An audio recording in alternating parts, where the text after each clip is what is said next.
Bienvenue dans cette nouvelle vidéo L'Histoire des Arts en 3e qui vise cette fois-ci à vous présenter, vous rappeler quelques éléments très importants pour votre oral d'Histoire des Arts le jour J.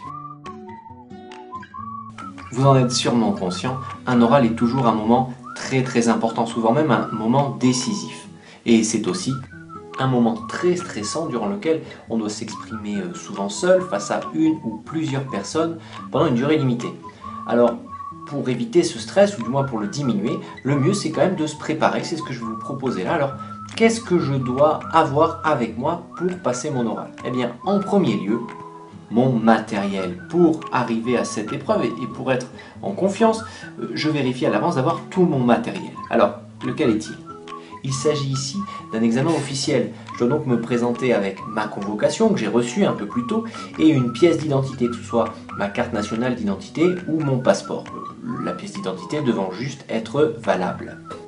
Puisque l'épreuve a une durée limitée, 5 minutes devant le jury à parler, puis ensuite 10 minutes d'échange, de questions avec ce jury, je ferais bien d'avoir avec moi une montre, ou moins quelque chose qui me permette de suivre l'heure et savoir si je suis dans les temps. Alors, je vais éviter de prendre mon téléphone portable, donc une montre, une petite horloge que je pourrais poser sur la table devant moi, ça m'évitera de la garder au poignet, sachant que je ne vais pas regarder mon poignet pendant que je parle, me permettra de suivre un petit peu les délais que je dois tenir. Dans mon sac aussi, mes notes, le fruit de mon travail, sur mes 5 objets d'études, sur des feuilles si possible numérotées et attachées, puisque si le stress me faisait faire tomber mes notes, je serais bien embêté si elles tombaient dans le désordre. Je peux aussi avoir avec moi évidemment une petite feuille sur laquelle j'ai des éléments qui me permettront de débloquer certaines situations durant les échanges avec le jury.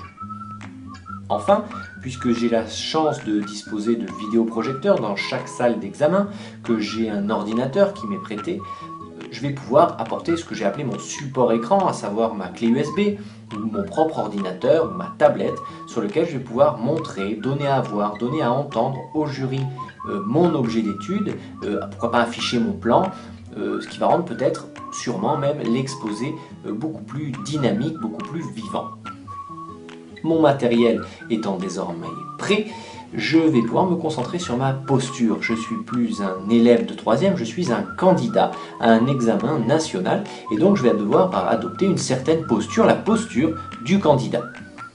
Aussi, je vais porter une attention particulière à ma tenue. Je ne vais pas arriver en tenue de soirée, mais je vais bien m'habiller pour montrer mon respect envers le jury et choisir autant que possible une tenue à laquelle je me sens bien. Il ne faut pas que je sois engoncé dans ma chemise, dans mon pantalon ou dans ma robe. Autre élément très important concernant cette posture, c'est le regard. Je dois regarder mon interlocuteur, regarder mon jury. Je lui parle, je n'ai pas les yeux scotchés à mes notes, ni le regard scotché à mon tableau. Et enfin, je n'ai pas non plus les pieds cloués au sol, je dois occuper l'espace, je suis mobile dans l'espace, je n'hésite pas à faire quelques pas et approcher du jury, je me déplace vers le tableau sur lequel je vais montrer des éléments au moment de la description, j'occupe l'espace, c'est moi le maître des lieux à ce moment-là. Reste alors à soigner mon expression orale, à témoigner de ma maîtrise de la langue, en parlant tout d'abord à haute voix, de manière audible, de telle manière que le jury n'ait pas à tendre l'oreille pour pouvoir m'entendre, pour pouvoir me comprendre.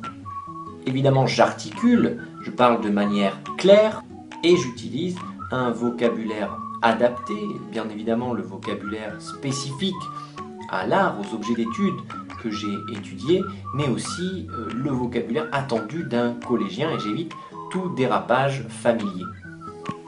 Et si je suis suffisamment à l'aise, je détache mes yeux de mes notes, je regarde mon jury pour montrer, pour témoigner de ma maîtrise du sujet, de cet objet d'étude que j'ai travaillé depuis le début de l'année. Voici donc l'essentiel des éléments que je dois prendre en considération dans mon oral pour le jour J.